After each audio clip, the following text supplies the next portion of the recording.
creation still hung over the earth, like a veil of pure perfection that enveloped the entire world. The earth was untouched, unmarked by pain, war, or destruction. Man walked with God in perfect harmony, in a world where all was beautiful, calm, and immaculate. But somewhere in the shadows, something began to shift. The perfect balance, which seemed eternal, was about to be shattered. The garden, where it all began, was a paradise without equal. The mountains rose in grandeur, the seas danced to the rhythm of the wind, and the sky, a deep blue, reflected the glory of the Creator. The animals lived in harmony, as if they shared the same soul as the earth. And Adam, with his eyes fixed on the wonders of creation, felt at home. Eve, by his side, smiled at the world, a part of him, with the animals approaching in complete trust. Paradise was a place where time seemed to stand still, where the morning light never faded. Adam looked at Eve, a serene smile on his lips. All of this was given to us. We were not only created, we were loved. Her eyes were teary, but not with sadness. They were tears of wonder at the beauty of the world God had created for them. He knew that creation was not just a gift, it was a reflection of God's love for them. And for a moment, everything seemed perfect, without a shadow of doubt or fear. But somewhere, deep in Eden, a seed was planted. A soft, almost inaudible whisper crept into Eve's heart. The serpent appeared, gliding among the trees, its beauty radiant, and its voice, soft as the wind, hissed doubt. God really say?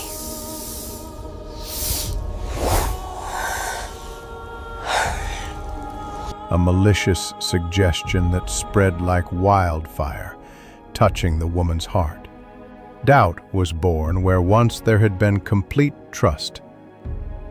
The choice was before them, and by choosing to disobey divine command, the fall began.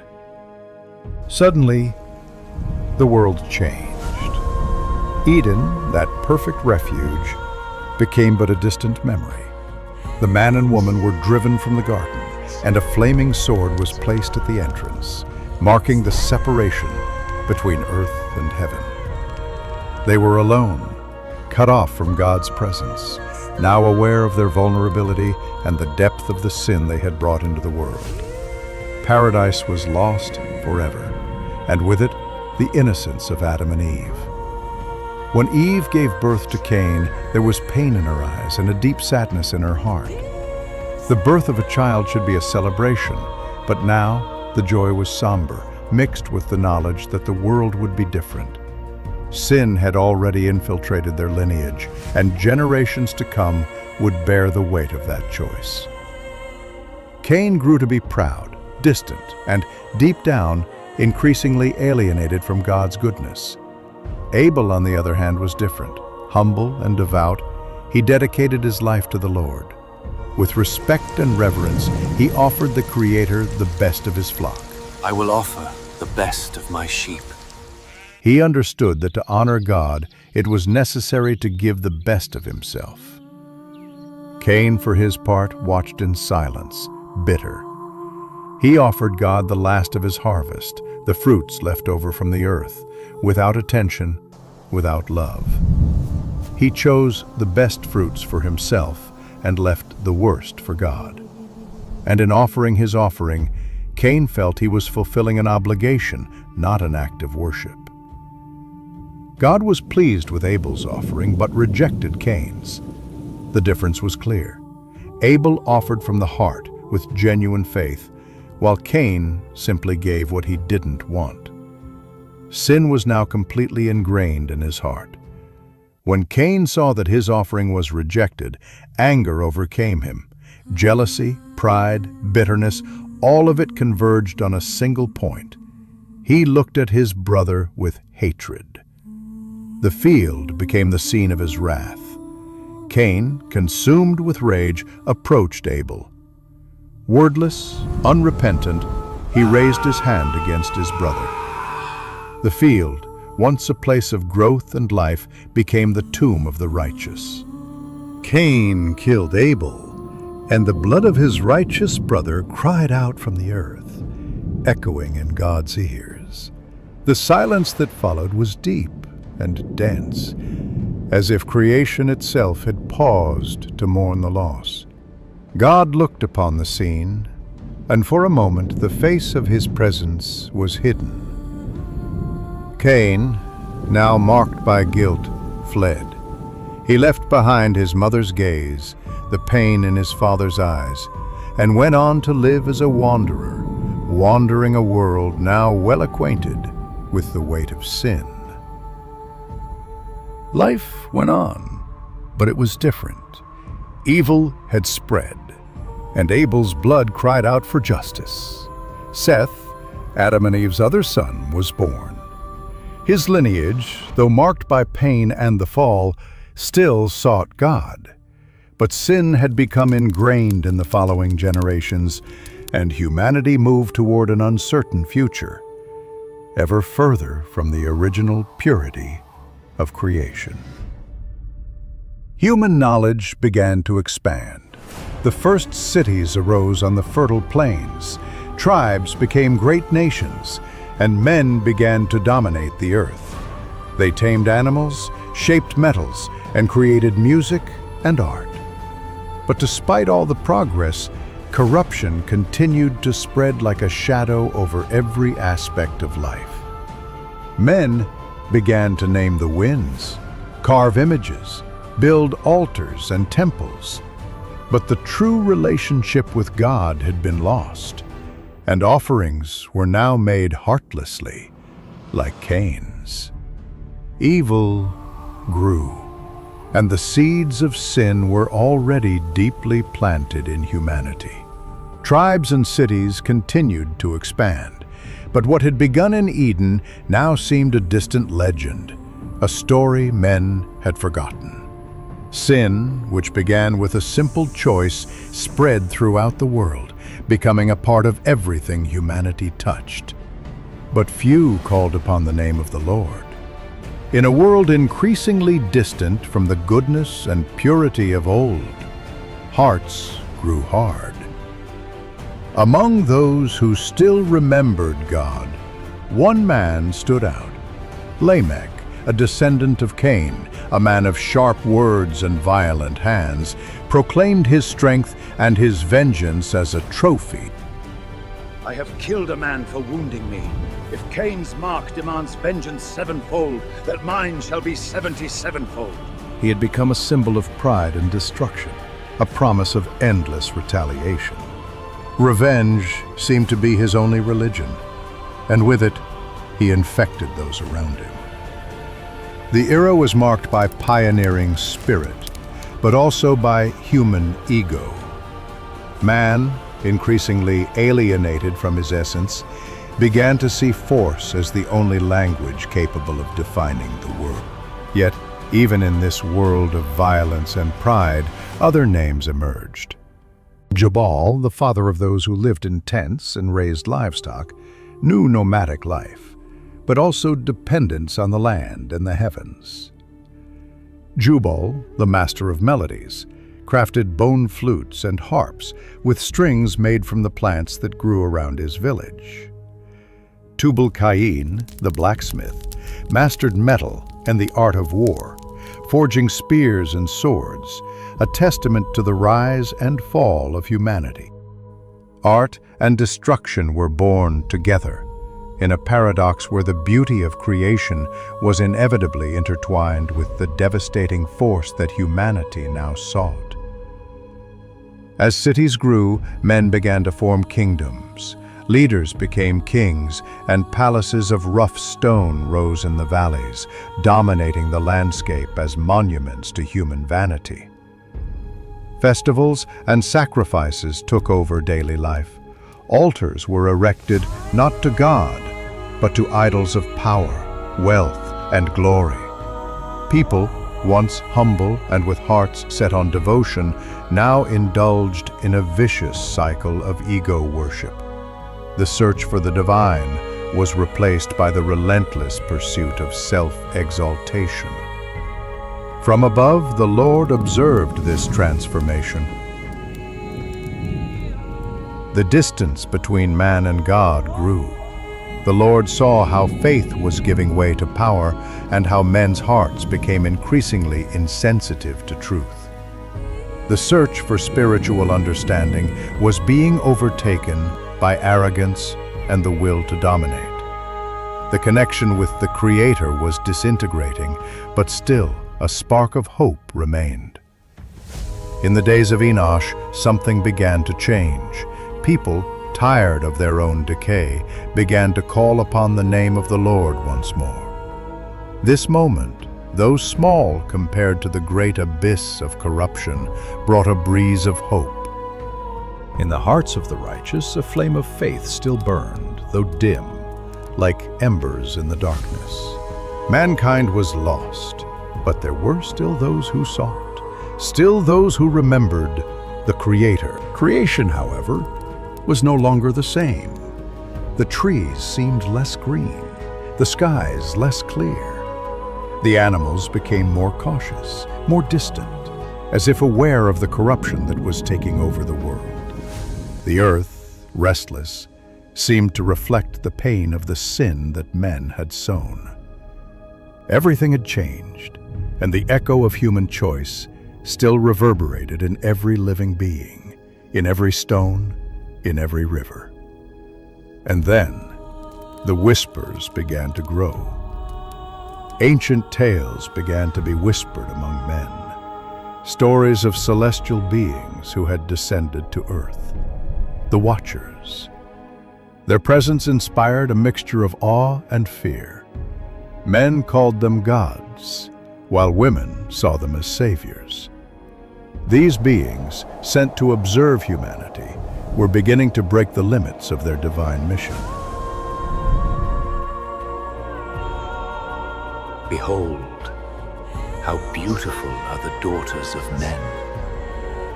They murmured among themselves, now seduced by beauty and carnal desire. In a sacred place, high atop Mount Hermon, 200 of them made a pact. They swore to descend to earth and never return until they had taken human wives. It was the beginning of an age of corruption that would transform the world forever. When they descended, their arrival was glorious. Men saw them as gods. Their clothes shone like starlight. Their voices echoed like soft thunder. Their eyes pierced the human soul with indescribable power. Women desired them, while men feared them. They were no ordinary beings, and their presence reverberated in the hearts of all.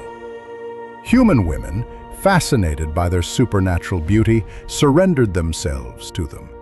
And the children of these unions were no ordinary ones. They grew up with immense stature, unparalleled strength, and an arrogance that surpassed anything known to men. They were the Nephilim, the giants, the first renowned heroes. With their power, they began to dominate mankind, subjugating the creatures of the earth, and soon became the first tyrants, known and feared throughout the world. Cities began to build statues in their honor. Their names were whispered with reverence, but also with fear. Yet something was deeply wrong. They did not age like humans. Their hunger was insatiable, and they soon turned against everything and everyone. First, they began to consume the tombs, searching for food. When there was nothing left to eat, they turned against humanity itself. The fertile plains, once places of abundance, became camps of slavery. The Nephilim demanded tributes of blood, and fearful humanity submitted. They, who had come from heaven, were now corrupted and taking the earth as their domain.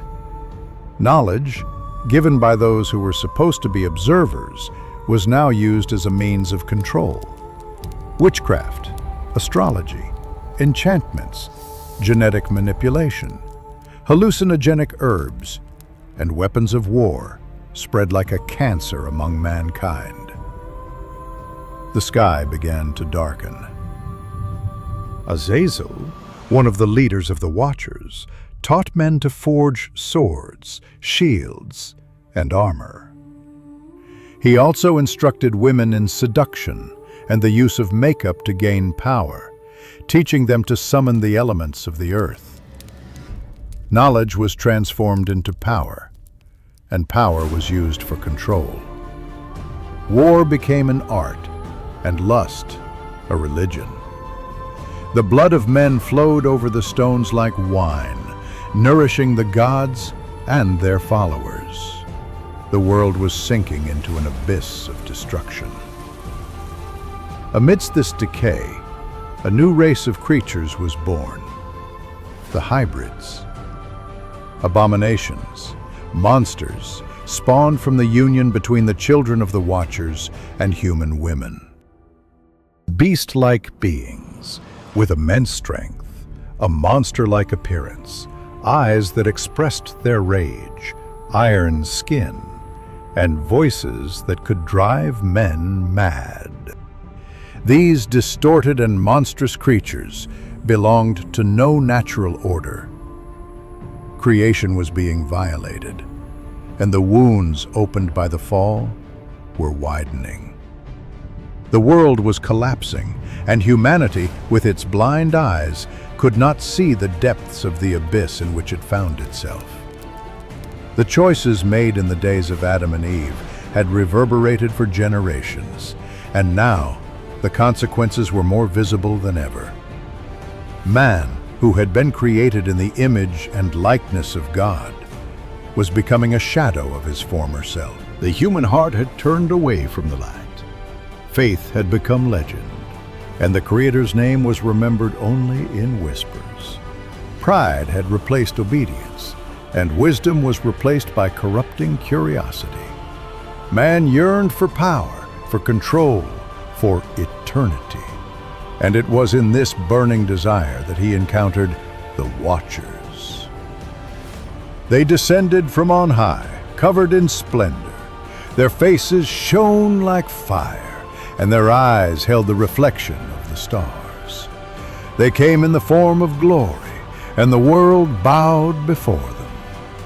They brought with them knowledge that man should never possess, the secret of metals, the cutting of blades, the use of precious stones, the power of herbs, the design of the constellations, and the paths of the wind.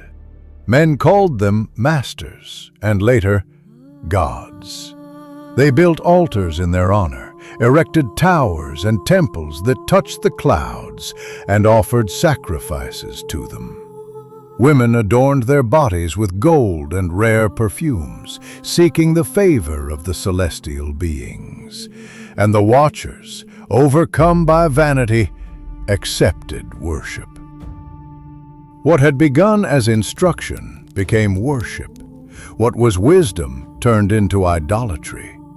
Each Watcher took upon himself a domain and a legion of followers. Asel, the warrior, taught how to forge weapons and armor, and iron came to dominate the earth. Semyaza, the mighty, revealed the secrets of words and the hidden arts.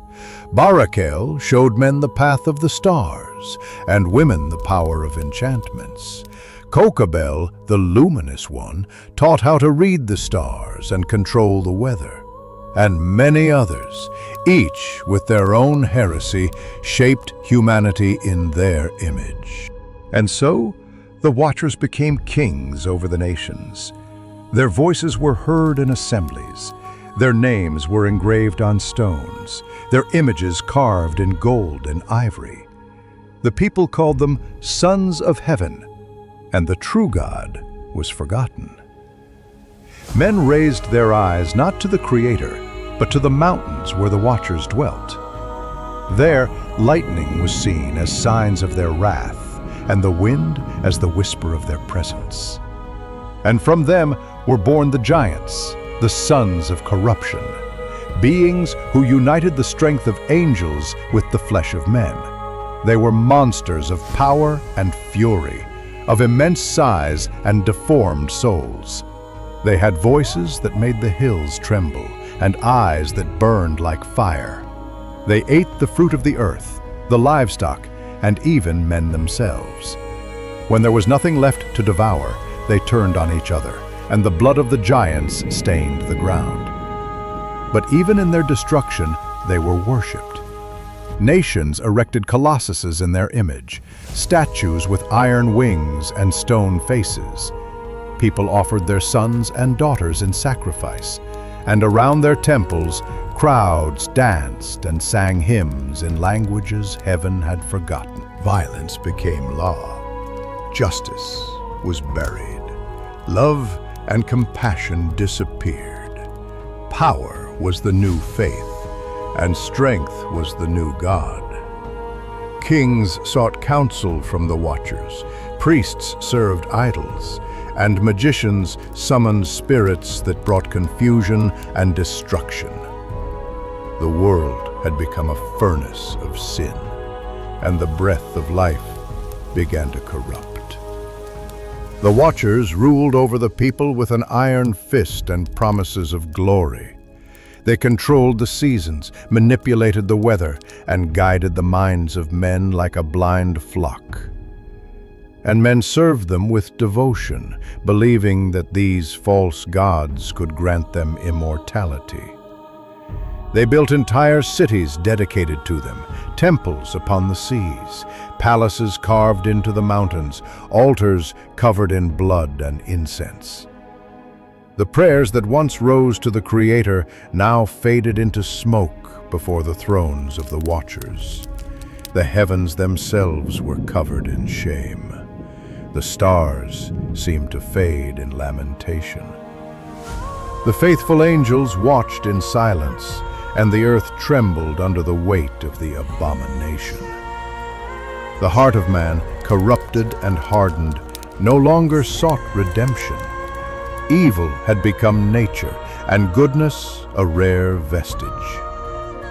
Generations were born in darkness and died in idolatry. The righteous were persecuted, the innocent sacrificed, and the powerful became drunk on the blood of the weak. And yet, amidst the dust and despair, there was still a remnant. Few, almost forgotten, kept the memory of the Creator. They were broken-hearted men who walked in the shadow of giants and still whispered ancient prayers. Their eyes turned to heaven, and their voices cried out for justice, and the Creator heard. From the heavens he gazed upon the work of his hands and saw that the earth was covered in corruption. Nothing remained pure, neither thought, nor heart, nor blood. The Watchers had defiled creation, and man had become a slave to his own perdition. Then the silence of heaven was broken. The winds began to stir, and the waters of the deep began to churn. The time of patience was drawing to a close. The Most High arose from his throne, and the faithful angels awaited his word. For when false gods reign on earth, the true God prepares judgment. And when the heavens open, nothing can remain hidden.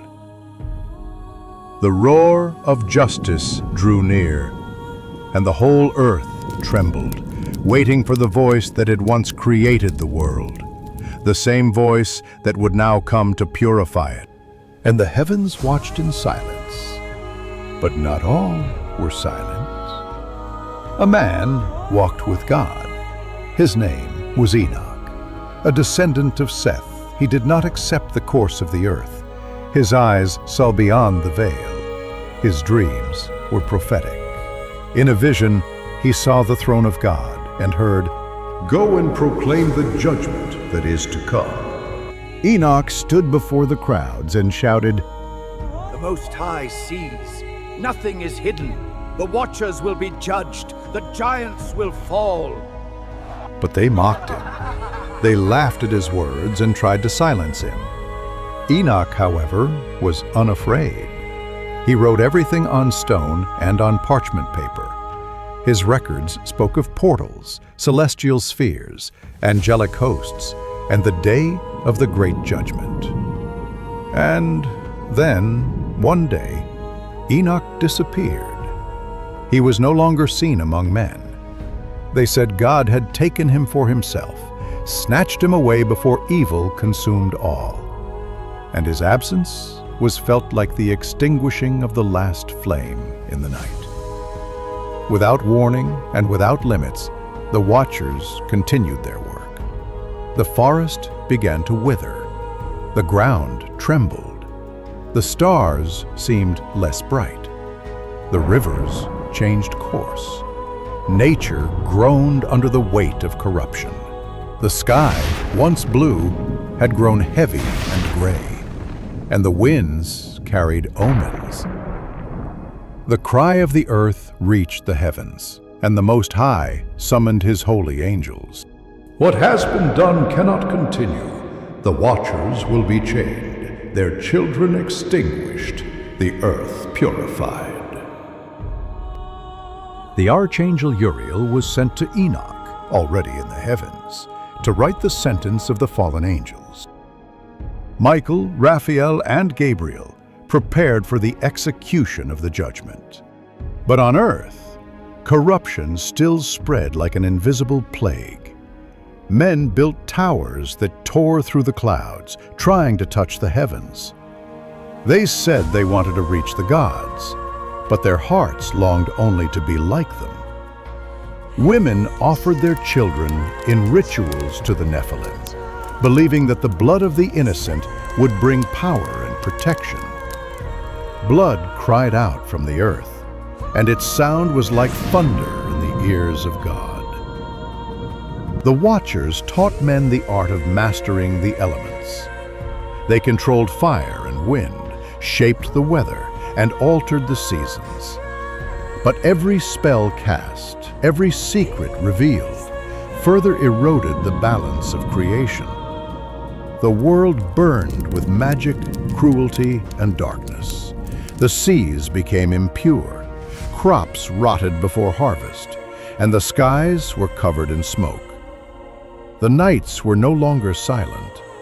In the winds, distant screams could be heard, the wails of lost souls and the echoes of heavenly voices. The ground cracked, as if the earth itself wished to expel the evil that contaminated it. In the heavens, lightning danced without thunder, signs of a power gathering beyond the clouds.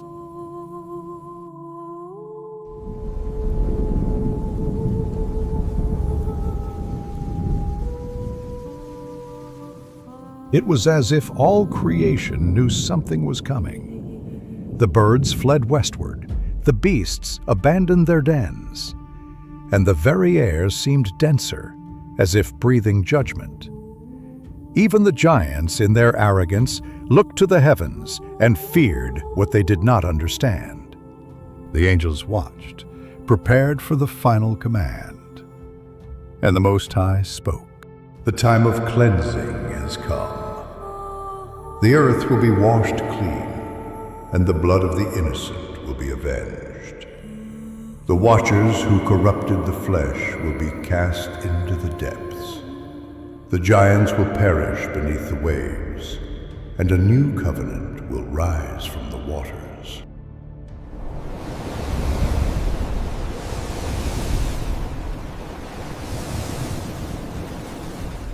The decree echoed through the cosmos.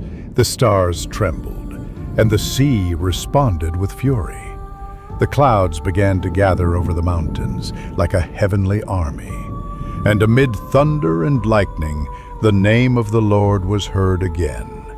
For the promised judgment had been written before the foundation of the world, and now the time had come. the time when God would wash the earth with tears of heaven and the fire of justice.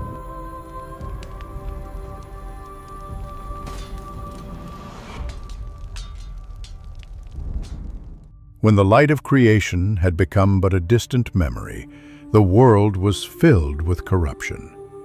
But amidst the chaos, one lineage still endured. The descendants of Seth, though weakened, preserved the memory of the Creator. They hoped, prayed, and taught their children that all was not lost. They spoke of a God who still saw, still heard, still cared. Among them was a calm, just, and hard-working man.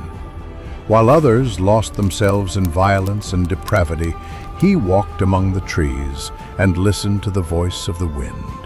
His name was Noah. Noah worked the land with calloused hands and a serene gaze. Men mocked him, calling him out of date, a dreamer trapped in ancient myths. But Noah kept a secret that did not come from men. He heard the voice of God. Walking through the fields, he felt the presence of the Almighty like a gentle breeze through the leaves. He saw the sacred in the small things, in the rhythm of the river, in the bird song, in the silence between thunderclaps.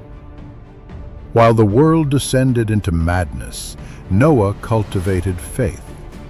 His sons, Shem, Ham, and Japheth, learned from him to fear the Lord, even living among a corrupt and cruel generation.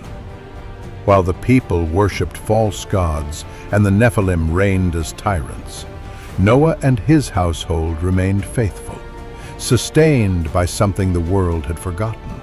Then, on a night unlike any other, the heavens opened.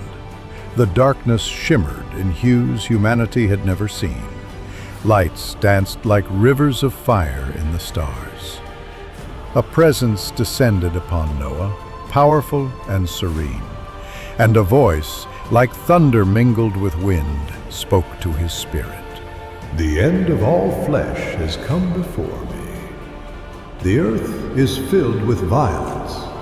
Make yourself an ark of cypress wood. Lord, how will this be? I will give the measure, and I will establish my covenant with you. The next morning, Noah gathered his family together. His face was firm, his eyes resolute. God spoke to me. The judgment will come in the form of water. We must build an ark. The sons looked at him in silence. The wind blew between them like a whisper of confirmation. Shem was the first to say, If the Lord has spoken, we will obey. And so the project began. Timber was cut, logs were shaped. The sound of axes echoed through valleys that had never seen rain. The villagers laughed as they passed Look at the by. madman! Who builds a ship where there's no sea? But Noah didn't answer. Sweat ran down his face as he placed beam upon beam. Every hammer blow was a prayer. Every stake driven into the ground, a declaration of faith. Meanwhile, the Nephilim ruled the cities with an iron fist. Men were forced to fight each other for entertainment. Children were sacrificed in rituals. Women became servants of the gods and giants. The palaces of the Watchers, now deformed by their own corruption, were temples of fire and blood. The human kings, servants of the fallen angels, ruled with cruelty, and the earth became a mirror of hell. But the heavens did not remain silent. The faithful angels moved. The Most High raised his throne in judgment and sent orders to his servants. Michael, the prince of the heavenly host, received the command. Go down and destroy the giants. And he descended, not as an ordinary flame, but as a living storm, a whirlwind of light and power. Behind him came Raphael, Gabriel, and Uriel, and countless legions of angels, armed with swords that flashed like lightning. The heavenly court arose, and judgment was decreed. The heavens filled with silence as the Most High's sentence echoed. Not only the watchers, the fallen angels would be punished, but also their wives, the women who joined the rebellion and gave birth to monsters. They were not victims, they were accomplices. They were daughters of the earth who coveted the brightness of the sky. They drank of forbidden knowledge and became mothers of giants, queens of empires of destruction. While the Nephilim ruled with brutality, women reveled in power, worshipped as goddesses, revered as bearers of the angels' strength. But the time of mercy had come to an end. The Creator, in His justice, spoke to the heavenly armies. Michael, commander of the hosts of heaven, bind the watchers, judge the women, and purify the earth. And Michael descended, surrounded by legions of light. The mountains trembled at his touch. The watchers were bound beneath the eternal rocks, sealed in darkness. But for the women, those who had shared in the sin of heaven, the punishment would be different and far more terrible. The beauty that had made them desirable was stripped from them. The glory that had once enchanted the angels turned to darkness. Their faces lost their radiance, their voices became wails, and their tears fed the waters of the abyss. They were transformed into mermaids, neither human nor celestial, trapped between worlds. Their bodies became hybrids, half woman, half shadow, and their voices, now cursed, would echo eternally over the waves, luring men to the same fate of perdition they had once chosen. And so, the Watchers' wives became daughters of the abyss, symbols of temptation and punishment. But Michael was not finished yet. There was something else, a deeper corruption, alive upon the earth.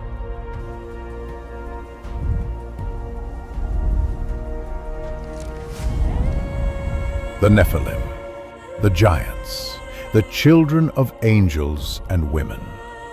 They ruled the world with ungodly strength, devouring the flesh of men and drinking the blood of the innocent.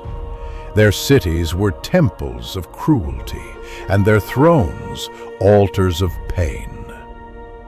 Then Michael approached silently and whispered invisible words among them, seeds of doubt and distrust.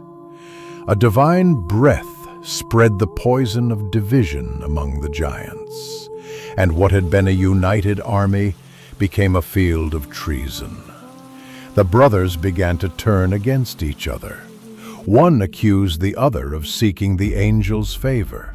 Envy grew like fire, and the giants' pride turned to madness.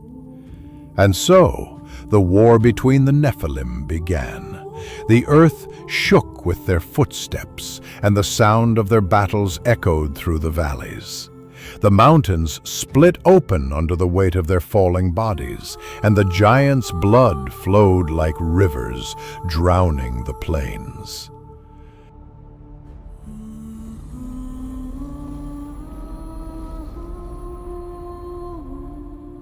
They, born of the forbidden union, destroyed themselves with their own hands.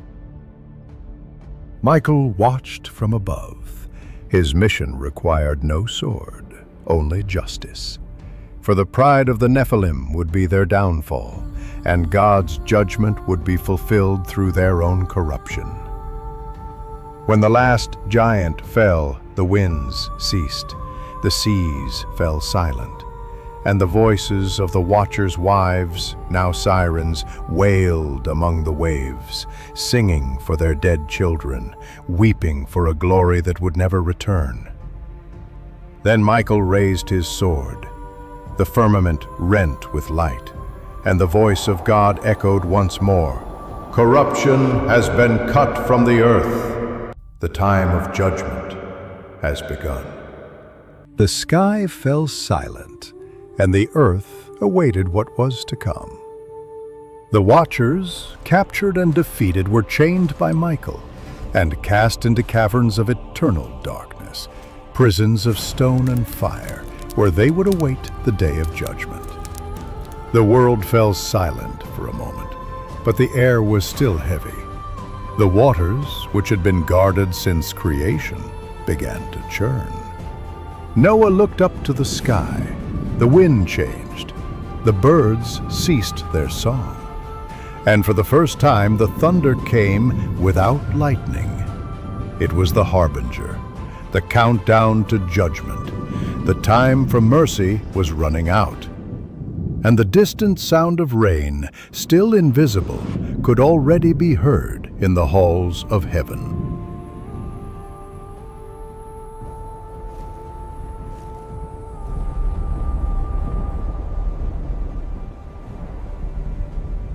Noah continued.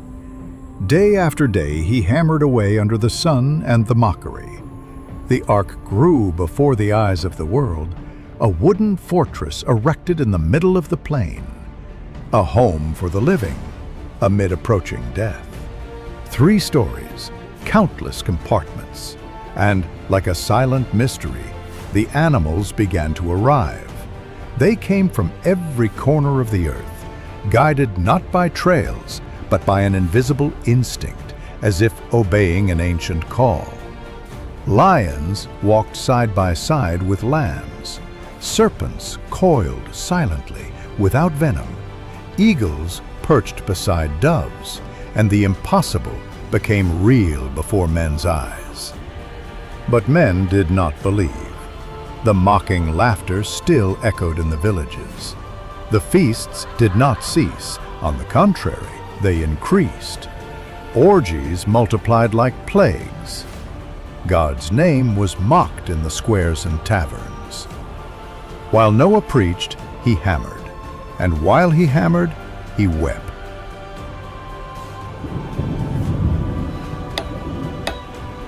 Repent. There is still time. But the answer was only the laughter of the wicked. Women danced around the fire, and men sang songs of praise to the Nephilim, their false gods of stone and flesh. Even so, the signs began. The moon turned red as congealed blood. Wild animals fled the forests, as if sensing the morning of creation. The winds blew from east and west simultaneously, howling like voices of lamentation. Light rain fell on forgotten deserts. The ground trembled beneath the feet of the arrogant. But the human heart remained hardened. Even in the face of omens, man mocked the unseen. And then, the 7th day arrived. The ark was ready, immobile, imposing, like an altar before destiny.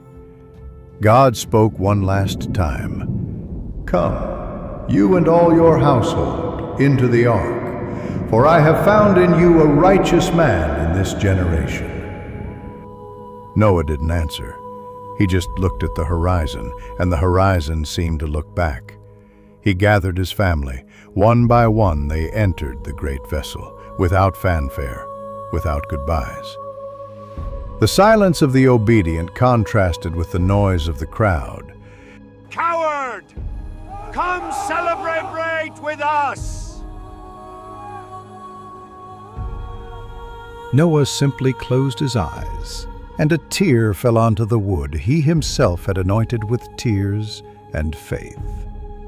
And the supernatural happened. The ark door moved on its own, slowly, solemnly, as if moved by the will of heaven itself. A muffled roar echoed through the valley. The birds ceased their flight. Even the wind held its breath. Noah remained silent inside the ark. The sound of the creaking wood was the only evidence that the weather had changed. Outside, the laughter subsided. Fear began to dawn in the eyes of the mockers. Where is the prophet's flood?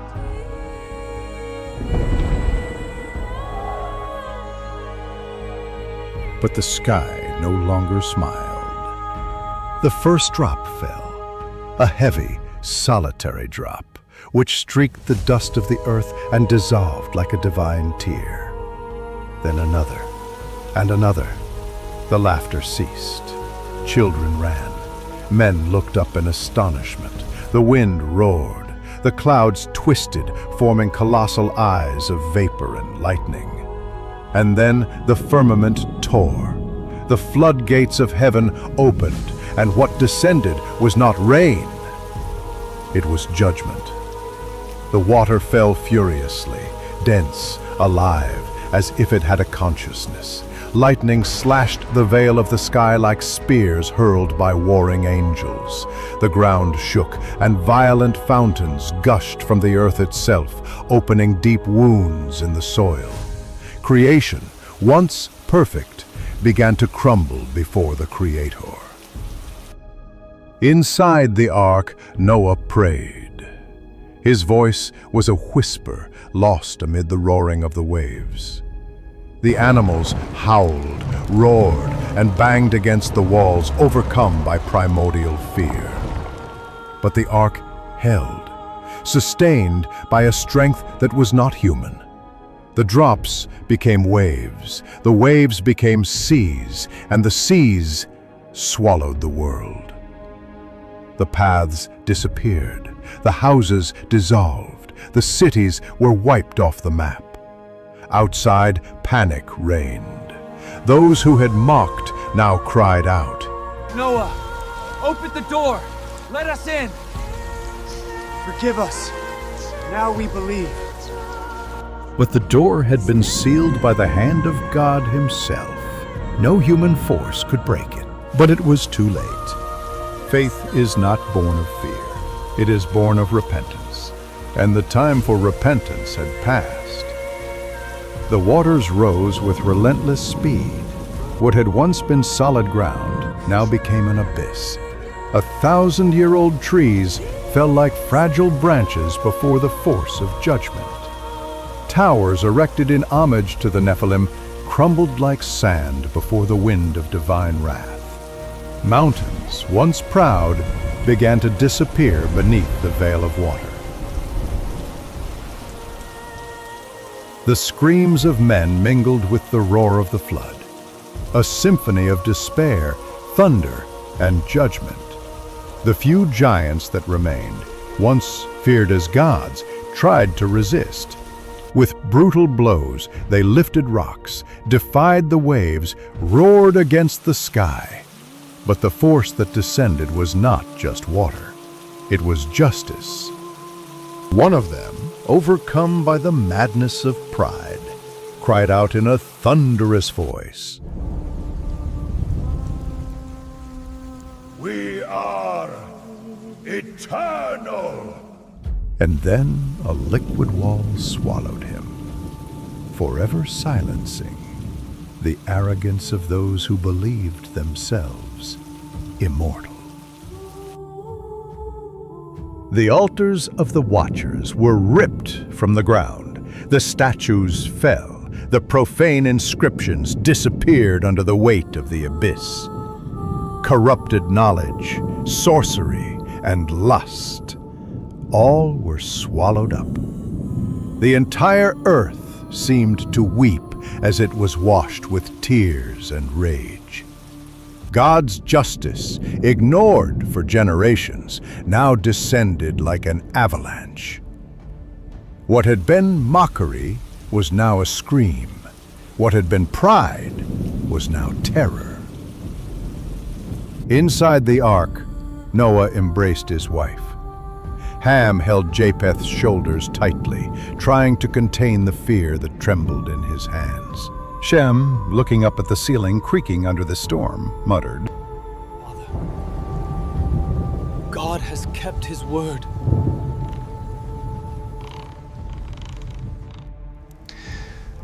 Yes, but my heart aches for them. Outside, the sound was deafening.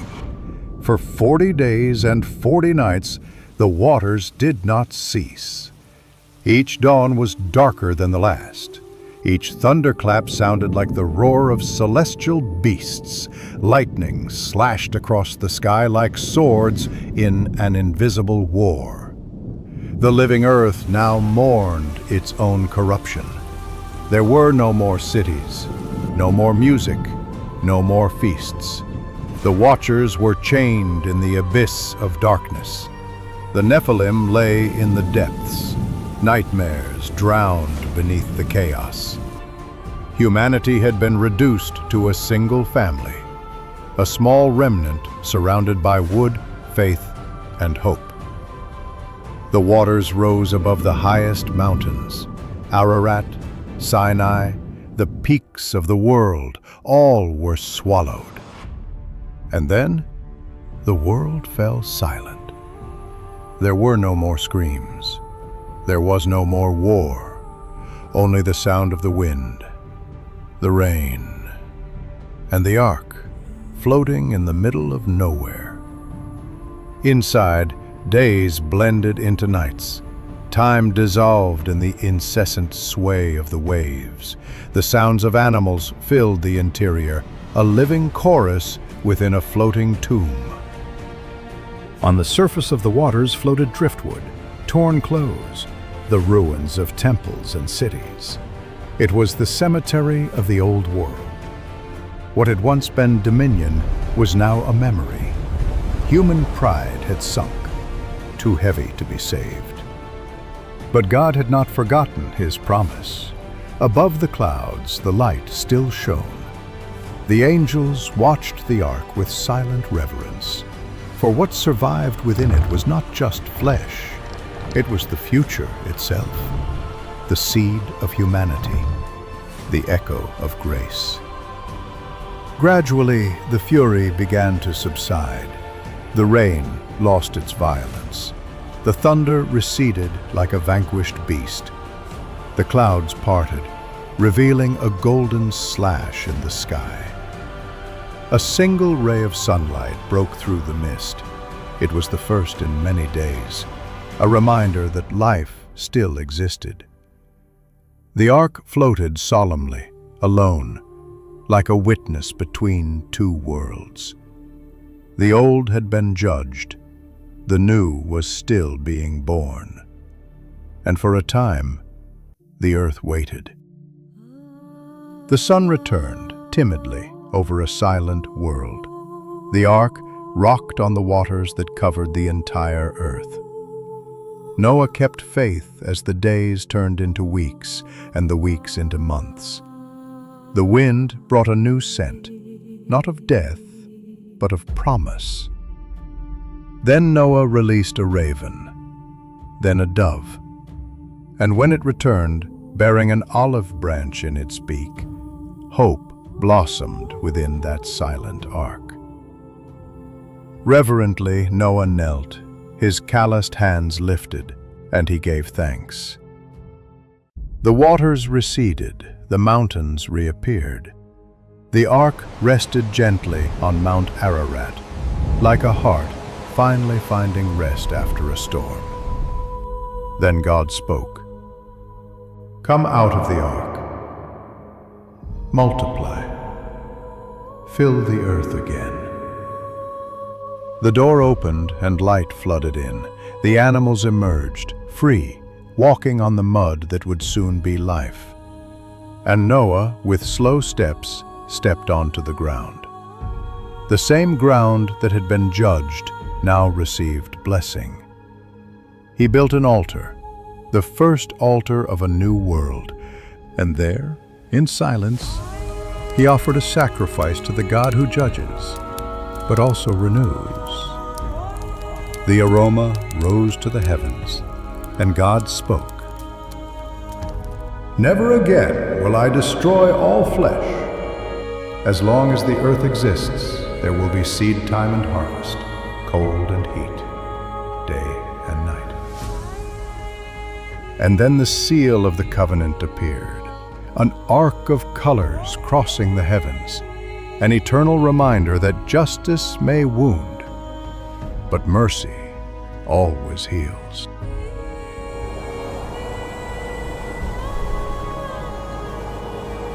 Is it a pact? Between heaven and earth. The earth, though wounded, flourished again. Shoots appeared between wet stones. Birds sang. Rivers carved new paths. Life, silently, began again.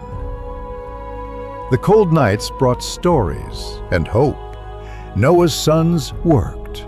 Their wives gathered roots, planted seeds, and the flame of the hearth burned brightly again. Noah knew evil still resided in the heart of man, but he also knew that God's love was greater. The ancient world of giants and rebellious angels had been buried beneath the waters, and a new world, more humble and pure, was born beneath the arch of promise. Because the flood was not just destruction, it was rebirth. And the ark, more than a refuge, was the womb of humanity. The earth was purified, but the heart of man still needed to be transformed.